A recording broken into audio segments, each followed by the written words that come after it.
What's up, guys? Welcome back to another weekend of Showcase Saturdays. It's been a long time since the last one. I think the last one was my Marvel Showcase with Ghost Rider and them. It's been a busy month and a half, but this is my first showcase of 2018, so Happy New Year. I hope you all had a wonderful New Year. Looking forward to another big year this year. Probably going to have less figures, but anyway, we'll get into that another time.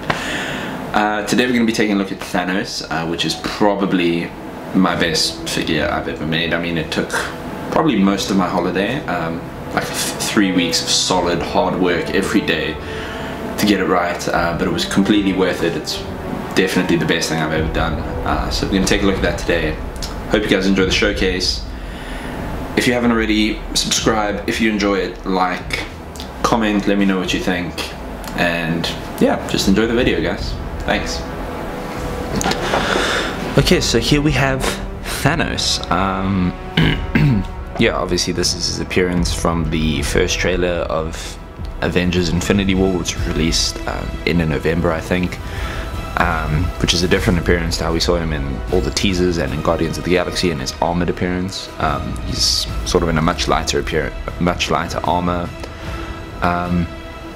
A lot of people hate the way Thanos looks. I don't know, I think it looks quite cool. They've said this is a much more emotional thing for Thanos, so that's why he's not all armored up. I don't know. But anyway, I made this figure using a Hulk Big Fig as a base. It was the Big Fig from the Red Hulk versus Hulk Lego set. It was the Hulk one. I just removed his head, filled it in with sculpting putty, smoothed that all out and everything else, so that he had the bald head.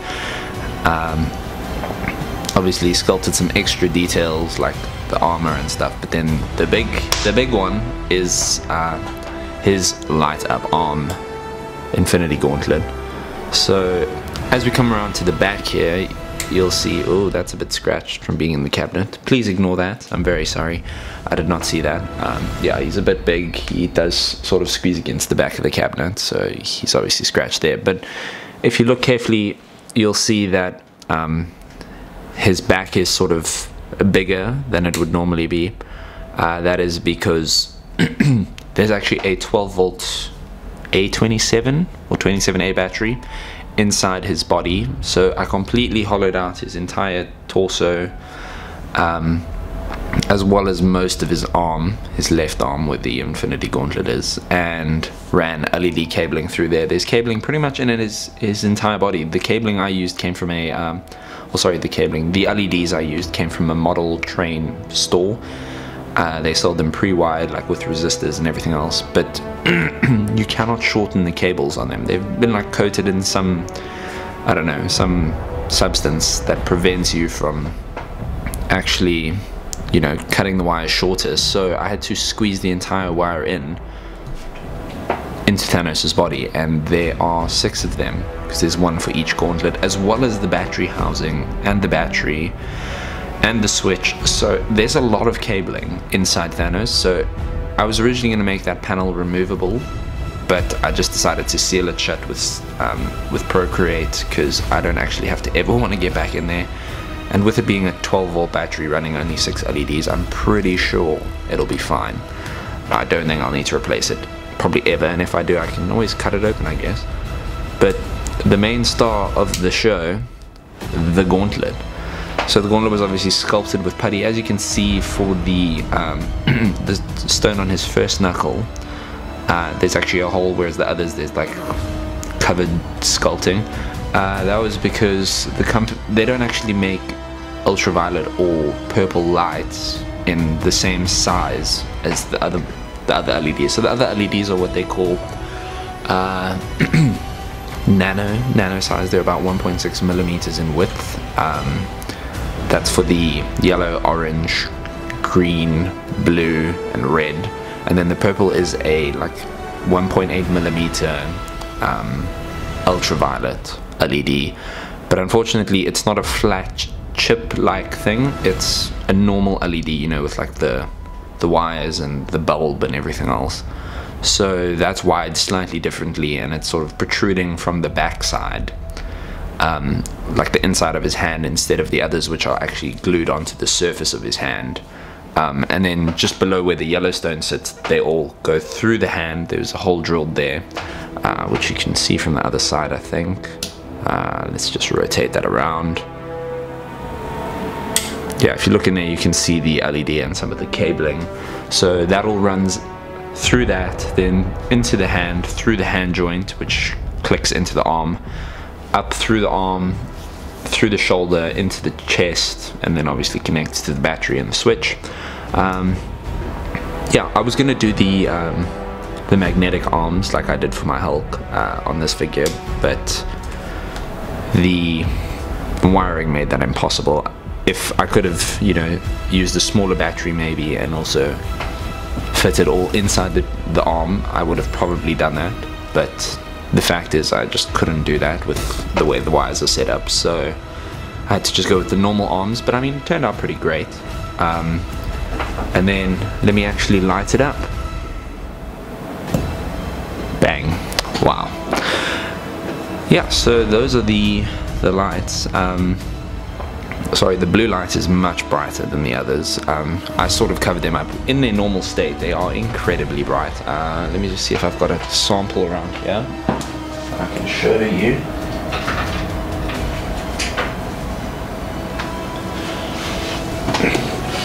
Okay, so here we have an LED just crudely wired up to a 3-volt battery cell. I think this is a white one. So let's just flick it on and you can see. So they're quite bright. So I had to sculpt over them and paint over them in order to reduce the brightness to a level that was, you know, acceptable. Before, you couldn't actually really look at his hand, it was so bright. But I didn't cover the blue up as much, so that does like sparkle. Sometimes you get some lens flare, which is actually kind of cool. Yeah. There's not that much more to say about the Gauntlet. Obviously, it's the most painful thing I've ever done. Took me like 3 solid days of trying to wire the wires, and then, you know, the wires were pulling out from the resistors, and I'm just sitting there with the soldering iron with like this clump of wires, and I'm like, how am I ever gonna put this inside his torso? But it worked. As you can see, the figure does light up. Yeah, and it was totally worth it. And then if we just swivel around to the front again, bang. Obviously custom sculpted armor, shoes, knee pads, the little skirt things on the side, his head, the Gauntlet, and then finished it all off with a paint job, custom face, which I'm really happy with. Some people have said they don't like the face. I don't know, I think it turned out pretty great. I mean, this is only like the I don't know, 3rd time I've ever painted a face, so it's not so bad. Yeah, obviously this was inspired by the Moose Figs and Wavy Films, a couple of others. They all have done great Thanos figures. I just wanted to go the extra mile and do the LEDs, which I'm really happy I did. I know this isn't technically scale accurate because Thanos is smaller than Hulk. I should have used the articulated Ninjago keychain thing that the Moose Figs did. That's more accurate scale wise, but it wouldn't have been possible to put the LEDs in on that size, so I just went with the big fig. I'm thinking I might do an armored Thanos like we see in Guardians of the Galaxy, just, you know, just for kicks, in that same size that the Moose Figs did his Thanos figure in. So let me know if you think that's a cool idea, and let me know what you think of the showcase, guys, because that's about it. There's not much else to say. I was going to show this figure, like, you know, with a bunch of Infinity War figures, but I think I'm going to do the rest when the movie comes out, you know, like an Infinity War showcase. Hopefully by that time there'll be more than just Hulk. At the moment it's just Hulk.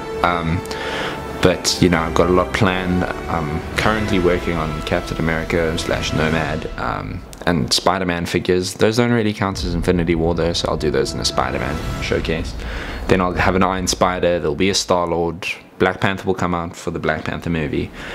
There'll be an Iron Man as well, so, and Doctor Strange, I'm definitely going to do him, if there's time obviously. But yeah, not much else to say here. Thank you guys for watching the showcase. I hope you've enjoyed it. I hope you guys like this figure. Let me know your thoughts down below. Next week we'll be taking a look at the Trinity from DC, so that will be Batman, Superman, and Wonder Woman, because Wonder Woman is now officially finished months later. Yeah, thanks for watching, guys. See you next time.